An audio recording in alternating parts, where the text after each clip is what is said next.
I got so much motherfucking design on right now. Break it down, bring it back, make it clap. I got 3 old thoughts, new block, where that thing. Bitches on my line, and you know they come strapped, hold up. Hai semuanya, selamat siang. Perkenalkan, nama saya Angel Tapurba. Saya berasal dari Universitas Samudra. Di sini saya mengikuti program pertukaran mahasiswa ketiga di Universitas Insan Budi Utomo, Malang. Di hari ini saya ingin menyampaikan sebuah materi yang berkaitan dengan mata kuliah jurnalistik digital. Materi tersebut berjudul Ruang Lingkup Berita. Nah teman-teman, sebelum kita masuk ke dalam ruang lingkup berita, ada baiknya kita mengetahui apa itu yang menjadi definisi berita. Nah, menurut teman-teman, apa sih yang menjadi definisi berita? Jadi teman-teman, berita adalah sebuah fakta ataupun opini faktual yang menarik dan memiliki informasi bagi pembaca ataupun bagi masyarakat. Nah teman-teman, kita tadi telah membahas bersama mengenai definisi berita. Sekarang kita akan membahas mengenai ciri-ciri berita. Nah teman-teman, menurut kalian apa yang menjadi ciri-ciri berita? Di hari ini mari kita bahas bersama. Ciri-ciri berita yang pertama yaitu adalah aktual, di mana berita tersebut adalah berita hoax dan berita tersebut merupakan perbincangan hangat bagi masyarakat. Yang kedua yaitu adalah objektif, di mana berita tersebut berdasarkan keadaan atau peristiwa yang terjadi. Yang ketiga yaitu adalah faktual, di mana berita tersebut adalah berita nyata dan berita tersebut bukanlah berita hoax atau berita buatan. Yang keempat yaitu adalah unik dan menarik, di mana dalam pemilihan kata-kata dalam pembuatan berita kita harus dapat menentukan agar para pembaca mau ataupun tertarik dalam membaca sebuah berita yang telah kita sajikan. Nah, yang kelima itu adalah eksplanasi, di mana berita tersebut bersifat netral, dalam artian berita tersebut tidak memihak kepada satu kubu, tetapi berita tersebut dapat menyajikan beritanya dengan tidak memihak kepada salah satu pihak.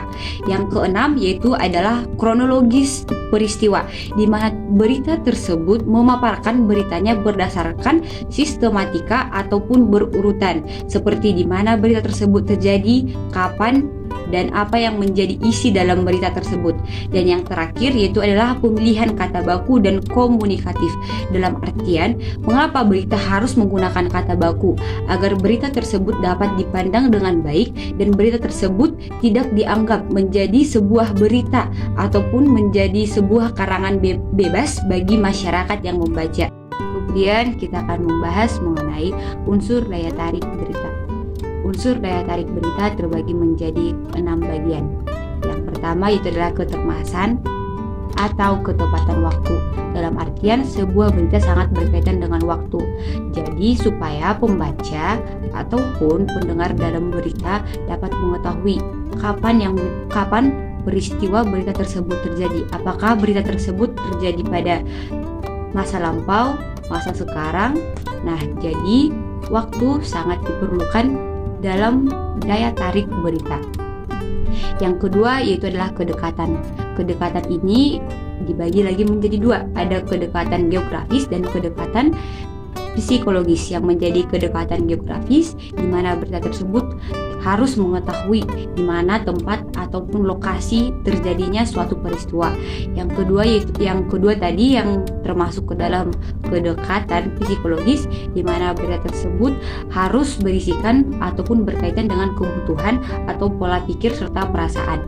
Nah, yang ketiga yaitu adalah pertentangan, di mana berita sangat akan memiliki unsur daya tarik ketika di dalamnya ada sebuah pertentangan atau pertikaian, dan mungkin pertentangan tersebut dapat memberikan daya pikat bagi para pembaca ataupun masyarakat.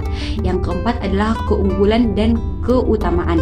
Dalam hal ini, jika suatu peristiwa itu sederhana tetapi di dalamnya ada sebuah tokoh-tokoh ataupun tokoh-tokoh yang memiliki nama-nama yang begitu populer, mungkin akan memiliki sebuah keunggulan ataupun memiliki sebuah keutamaan dalam sebuah berita. Yang kelima itu adalah konsekuensi dan pengaruh. Nah, apa yang menjadi pengaruh, apa yang menjadi konsekuensi dalam penyebaran berita tersebut? Nah, yang keenam, adanya minat insan, di mana berita tersebut dapat mempengaruhi dan dapat memberikan rasa nilai kemanusiaan bagi pembacanya. Kemudian kita akan membahas mengenai teknik penulisan berita, di mana kita akan membuat dua poin. Poin pertama yaitu adalah menulis naskah radio ataupun televisi. Yang kedua, menulis naskah media cetak. Nah, dalam penulisan teknik dalam sebuah berita, yang pertama kita harus mengetahui apa yang menjadi bahan peristiwa. Yang kedua, kita harus mencari informasi. Yang ketiga, mencatat hal penting yang ada dalam peristiwa tersebut. Yang keempat, membuat kerangka berita. Yang kelima, membuat isi. Dan yang keenam, penyuntingan. Mengapa penyuntingan diperlukan dalam sebuah berita?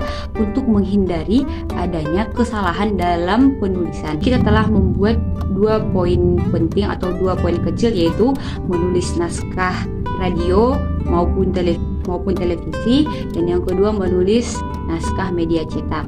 Nah, dalam penulisan ini tentu agak sedikit berbeda, di mana perbedaannya yang pertama, jika dalam menulis naskah radio maupun televisi, dalam gaya penulisan harus bersifat ataupun berbentuk dialog, dan juga penyampaiannya harus lebih lantang agar para pendengar dapat mengetahui berita apa yang disampaikan, dan harus bersifat sederhana dan langsung atau yang dapat disebut lugas, dan jikalau boleh setiap kalimatnya hendak dapat bersifat ringkas dan berisikan sebuah gagasan.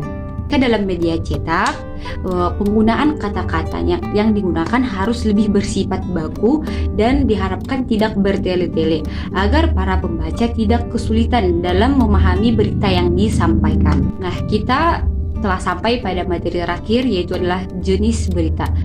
Jenis berita itu terbagi lagi menjadi beberapa bagian. Ada berita agama, ada berita pendidikan, ada berita ilmu pengetahuan, ada berita hukum, berita ekonomi, berita manusia dan peristiwa, berita wanita, dan masih banyak lagi. Dalam artian bahwa berita yang telah terjadi dalam kehidupan tidak digabungkan, tetapi memiliki poin-poin ataupun memiliki pokok permasalahannya yang berbeda-beda. Seperti jika dalam berita tersebut ingin menyampaikan berita mengenai bidang pendidikan, tetapi di dalamnya berisikan mengenai peristiwa hukum, mungkin akan sangat jauh berbeda dan mungkin para pembaca akan kesulitan dalam memahami berita tersebut. Sehingga jenis-jenis berita dibagi lagi, dan jenis tersebut akan memberikan kemudahan bagi para pembaca dalam memilih berita apa yang akan mereka baca atau nikmati. Jadi teman-teman, itulah yang dapat saya sampaikan, dan itulah pemahaman saya mengenai ruang lingkup berita. Jika ada tutur ataupun kesalahan, saya mohon maaf. Terima kasih.